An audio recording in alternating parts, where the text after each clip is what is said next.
Assalamualaikum warahmatullahi wabarakatuh. Perkenalkan, saya Krisnata Aji Wiguna dengan NIM G002501 dari kelompok A5. Pada kesempatan ini, izinkan saya untuk menjelaskan mengenai anatomi dari vertebrae. Yang pertama, disajikan sebuah skenario. Tok Dalang berusia 65 tahun datang ke rumah sakit A dengan keluhan nyeri di bagian punggung bawah sejak 1 minggu yang lalu. Dokter mengatakan bahwa terdapat gangguan struktur pada tulang belakang Tok Dalang. Sebelum kita menindaklanjuti kasus ini, alangkah baiknya jika kita mengetahui terlebih dahulu struktur dari osa vertebrae. Osa vertebrae sendiri terdiri atas 7 ruas vertebrae cervicalis, 12 ruas vertebrae thoracica, 5 ruas vertebrae lumbales, os sacrum yang terdiri dari 5 segmen yang menyatu, dan os coccygeus yang terdiri dari 4 segmen yang menyatu. Os coccygeus sendiri biasa disebut dengan tulang ekor. Oke, masuk yang pertama, vertebrae cervicalis.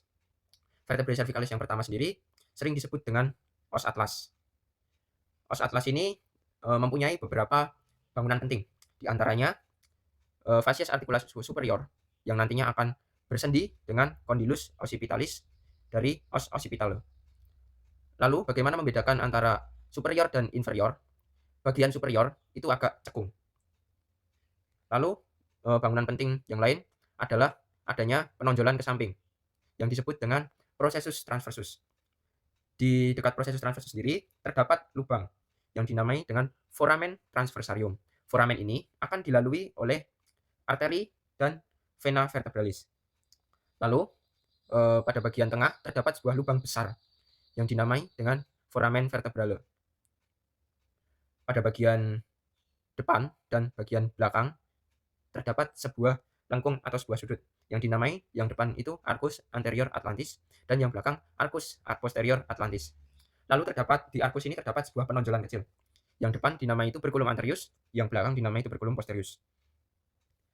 Ini untuk pandangan secara kranial. Untuk pandangan secara kaudal, di sini ditemui adanya fovea dentis yang nanti akan bersendi dengan os aksis vertebrae cervicalis kedua. Lalu di bagian depan terdapat arcus anterior atlantis seperti yang ini. Lalu sudah cukup sepertinya itu saja.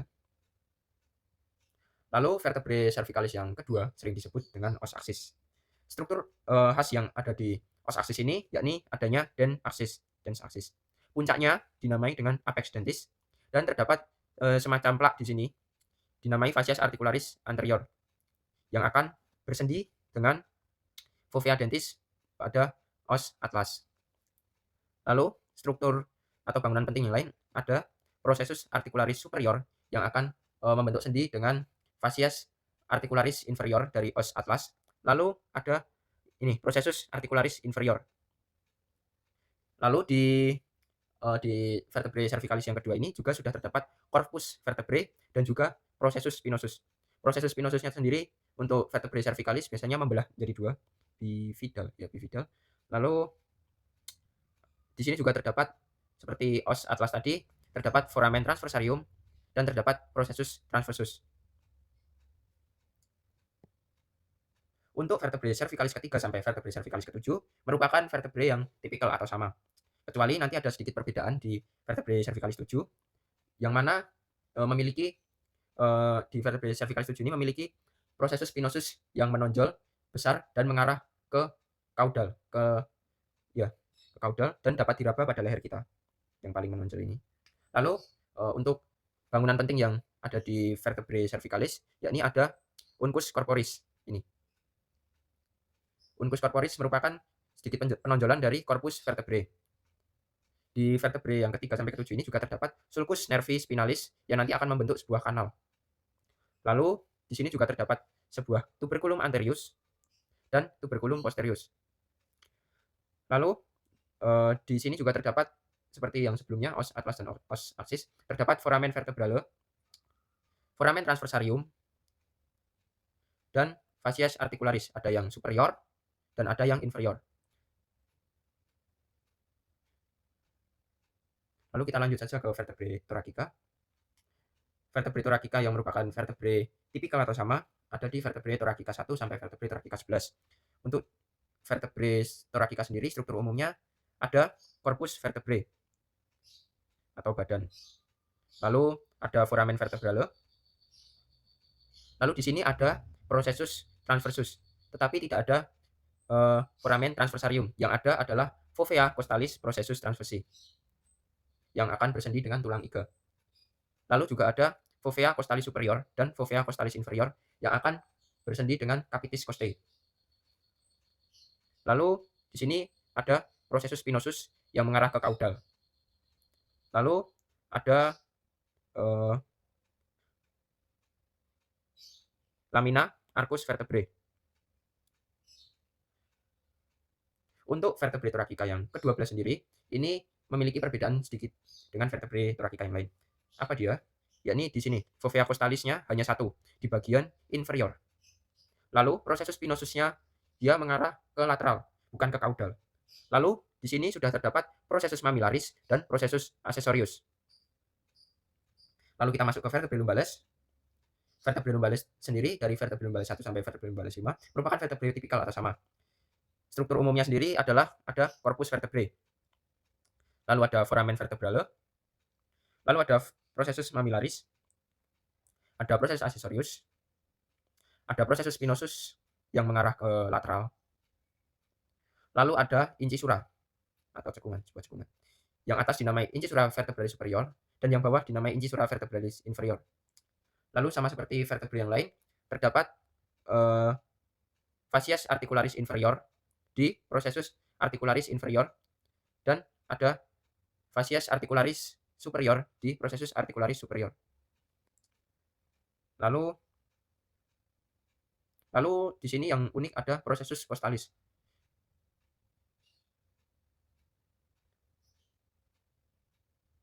Lalu kita lanjut ke os sacrum. Di os sacrum sendiri, bangunan penting yang ada di sini adalah promontorium yang pertama. Ini merupakan penonjolan di bagian superior dari os sacrum. Lalu ada basis osi sacri di sini. Lalu ada linea transversae dan ada lubang-lubang atau foramen-foramen. Jika lebih dari satu, disebut foramina sacralis. Lalu jika dilihat dari arah ventral, kita sebut dengan foramina sacralis anteriora. Lalu kalau kita lihat dari dorsal, kita sebut foramina sacralia posteriora. Lalu di os sacrum ini terdapat sebuah saluran yang dinamai canalis sacralis. Tetapi di os sacrum ini sudah tidak terdapat foramen vertebrale.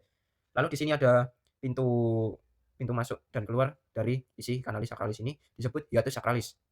Lalu di bagian bawah ada apex. Apex itu ujung, apex osi sacri. Lalu di sini ada sebuah penonjolan kecil disebut cornus sacral. Lalu di sini juga ada crista. Ada crista sacralis mediana, crista sacralis medialis atau intermedia, dan crista sacralis lateralis. Di sini hanya ada processus articularis superior, tidak ada processus articularis inferior. Lalu kita masuk ke os coccygeus, yakni tulang ekor. Bangunan penting yang ada di os coccygeus sendiri hanya ada cornu coccygeum. Lalu saya telah membuat rangkuman tentang ciri-ciri bentuk as masing-masing vertebrae. Lalu kita masuk untuk membahas ligamen-ligamen apa saja yang terdapat di tulang belakang kita. Oke, kita mulai dari sini dulu. Ini ada ligamentum flavum. Kalau dua begini namanya ligamenta flava. Kenapa dinamai demikian? Karena warnanya kuning, mengandung banyak serat elastis. Lalu dia ini terbentang di antara lamina vertebrae yang berurutan. Laminanya. Lalu yang kedua itu ada ligamentum longitudinale anterius. Dia ini berada di permukaan anterior, corpus vertebra dan discus intervertebralis. Dia ini membentang dari basis cranii os occipitale hingga permukaan anterior os sacrum. Ya. Lalu yang kedua ada ligamentum longitudinale posterius. Dia ini terletak di permukaan posterior corpus vertebrae dan discus intervertebralis. Nih, belakang. Lalu ada ligamentum costotransversarium. Dia ini menghubungkan kolum costae atau leher tulang rusuk dengan processus transversus vertebra thoracica. Ya. Lalu ada lagi ligamentum nuchae. Ini membentang dari protuberantia occipitalis dan linea nuchae superior di os occipital hingga processus spinosus vertebrae cervicalis yang ketujuh. Nah, setelah processus spinosus yang vertebrae cervicalis ketujuh ini nanti akan dilanjutkan oleh supraspinous ligament sampai ke os sacrum. Lalu kita akan membahas persendian atau artikulasi yang ada di tulang belakang kita. Yang pertama ada artikulasi atlanto-occipitalis. Dia menghubungkan os atlas dan os occipitale. Di os occipitale sendiri tadi sudah saya jelaskan bahwa ada condylus yang akan membentuk persendian dengan fascies articularis superior os atlas. Tipe sendi yang dibentuk adalah condyloid dan memungkinkan gerakan mengangguk. Lalu yang kedua ada articulatio atlantoaxialis lateralis. Dia ini termasuk sendi sinovial dengan tipe planum, memungkinkan gerakan bergeser. Dia terbentuk dari fascies articularis inferior os atlas dan fascies articularis superior os axis. Lalu yang ketiga ada articulatio atlantoaxialis mediana yang dibentuk oleh fascies articularis dari dens axis tadi dan fovea dentis di os atlas. Dia ini bertipe sendi sinovial bertipe pivot joint atau sendi putar, memungkinkan kita untuk menggelengkan kepala. Lalu yang keempat ada articulatio zygapophysialis. Ini articulatio yang paling umum, membentuk hubungan antar vertebrae di tulang belakang kita. Dibentuk dari fascies articularis superior dan fascies articularis inferior. Lalu ada articulatio costotransversaria. Ini dibentuk oleh fovea costalis processus transversi yang bersendi dengan costae atau tulang rusuk.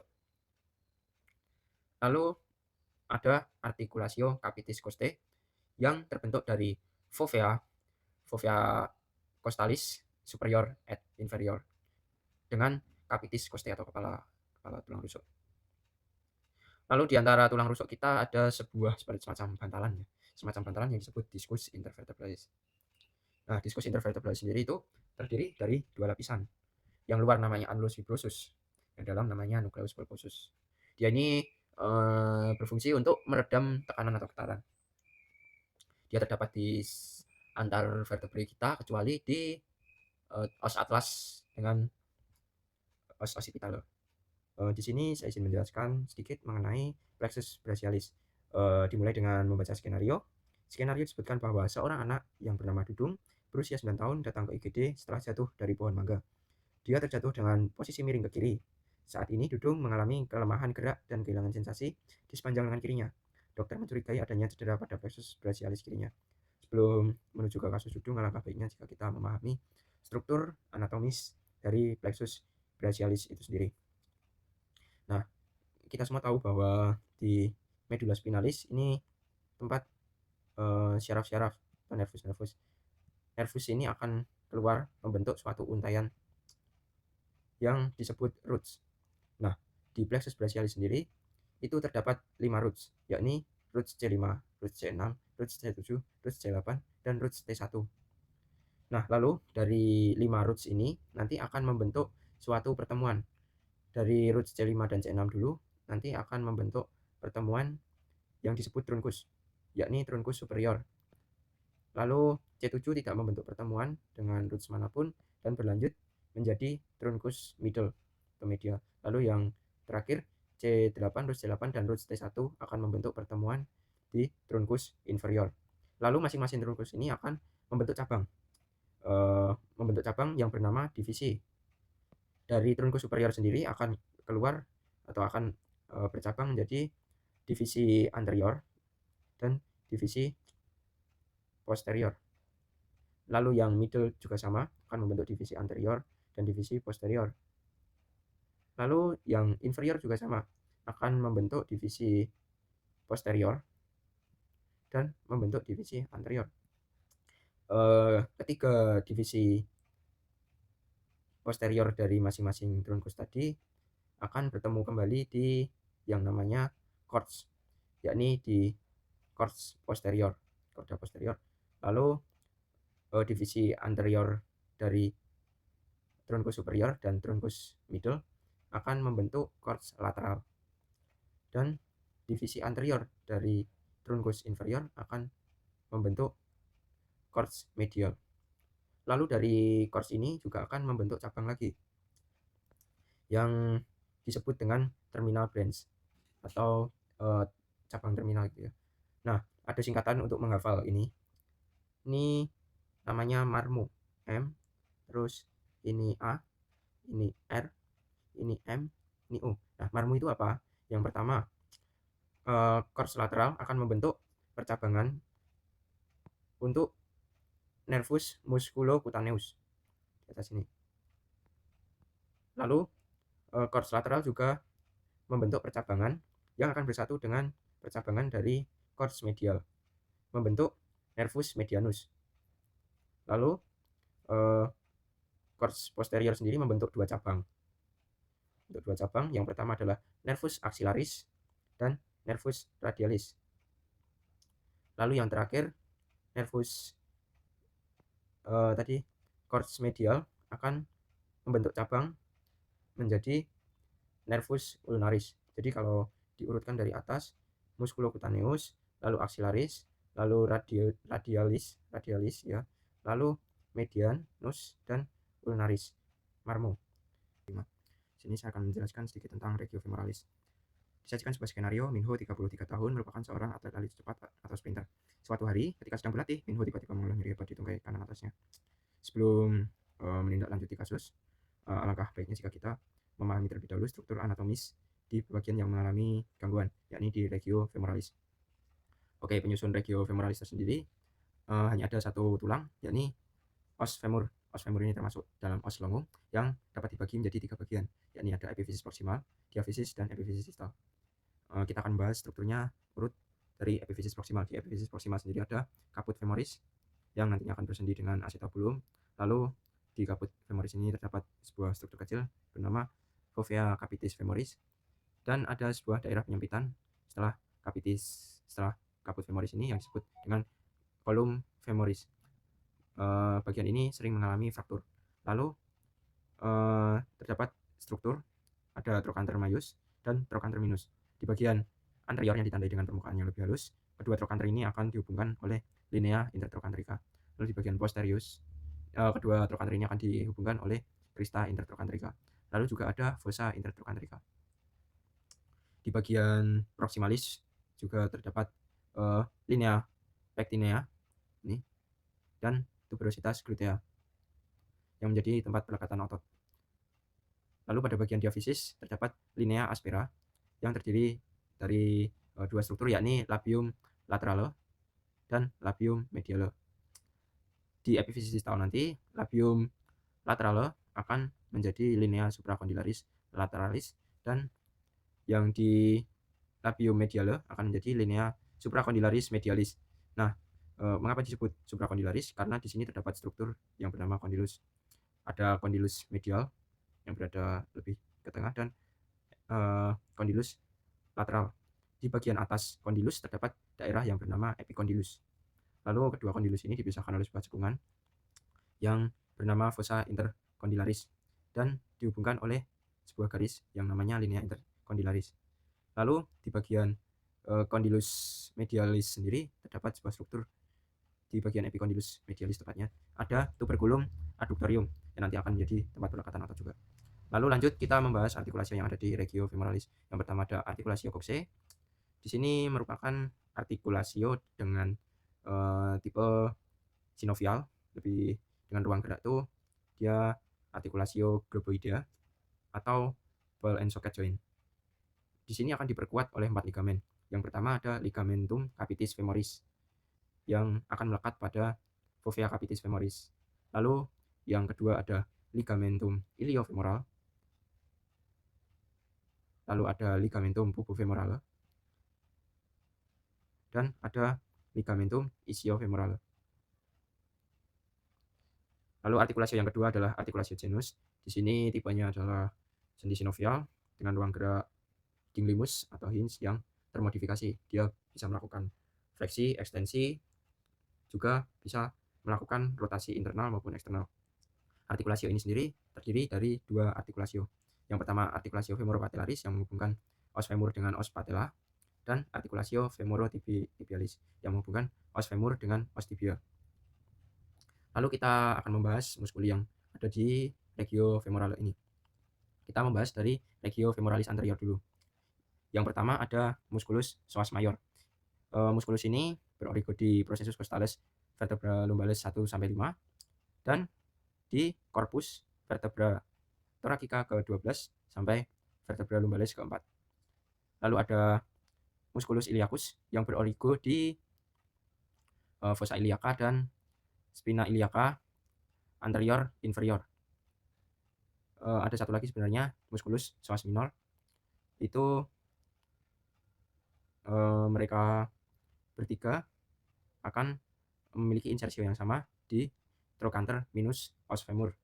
Gabungan dari ketiganya ini biasa disebut dengan musculus iliopsoas. Lalu kita beralih ke musculus rectus femoris. Musculus ini sendiri, rectus femoris, berorigo di spina iliaca anterior inferior untuk caput rectumnya dan di tepi acetabulumnya untuk caput reflexumnya. Lalu ada musculus vastus medialis, dan lateralis. Mereka ini origonya sama-sama di linea aspera. Lalu di bawah musculus rectus femoris terdapat musculus vastus intermedius yang berorigo di facies anterior dan lateral di lingkup ventral batang femur. Mereka semua ini berempat ini akan berinsersio sama, yakni di patella dan tuberositas tibiae melalui ligamentum patellar dan retinaculum patellar. Keempat musculus ini sering disebut sebagai musculus quadriceps femoris. Lalu ada lagi di regiofemoralis anterior ini ada musculus sartorius, ini yang melintang dari lateral ke medial. Ini berorigo di spina iliaca anterior superior dan berinsersio di condylus medialis. Lalu juga ada musculus tensor. Musculus tensor fascia latae yang berorigo juga di sias spina iliaca anterior superior dan berinsersio di tractus iliotibialis. Nah, semua muskuli di regiofemoralis anterior ini diinervasi oleh nervus femoris, kecuali pada tensor fascia latae ini diinervasi oleh nervus gluteus superior. Lalu lanjut ke regiofemoralis medialis. Di regiofemoralis medialis sendiri ada musculus gracilis. Musculus gracilis nih. Musculus gracilis berorigo di ramus inferior dari osis pubis dan ramus osis isi, dan nanti berinsersio di sisi medial dari tuberositas tibiae. Lalu yang kedua ada musculus adductor longus. Adductor longus yang nih. Adductor longus sendiri nanti akan berorigo di corpus osis pubis. Lalu ada musculus adductor brevis. Dia ini berorigo di ramus inferior osis pubis. Dan ada musculus adductor magnus. Dia ini berorigo di ramus osis isi dan tuber isiaticum dan akan berinsersio di tuberculum adductorium femoris. Lalu juga ada musculus obturator externus. Dia berorigo di membrana obturatoria externa dan akan berinsersio di fossa intertrochanterica. Lalu ada musculus pectineus. Musculus pectineus ini berorigo di ramus superior osis pubis dan berinsersio di ujung atas linea aspera. Semua muskuli di regiofemoralis medialis ini akan diinervasi oleh nervus obturatorius kecuali musculus pectineus, dia akan diinervasi oleh nervus femoralis. Lanjut ke muskuli di bagian regiofemoralis posterior. Muskuli di regiofemoralis posterior hanya ada 3, yakni hamstring atau musculus biceps femoris. Musculus biceps femoris sendiri, biceps artinya memiliki 2 kepala ya. Nah, dia ini caput longum atau kepala yang panjang, berorigo di tuber isiaticum dan caput breve di linea aspera. Keduanya musculus biceps ini akan berinsersio di caput fibulae. Lalu musculus kedua adalah musculus semitendinosus. Musculus semitendinosus ini akan berorigo di tuber isiaticum dan akan berinsersio di facies medialis tibiae. Lalu yang ketiga ada musculus semimembranosus. Musculus ini akan berorigo di condylus di tuber ischiadicum juga, dan akan berinsersio di condylus medialis tibiae. Semua muskuli di regio femoralis posterior ini akan diinervasi oleh nervus tibialis. Mungkin cukup sekian penjelasan dari saya. Kurang lebihnya mohon maaf. Wassalamualaikum warahmatullahi wabarakatuh.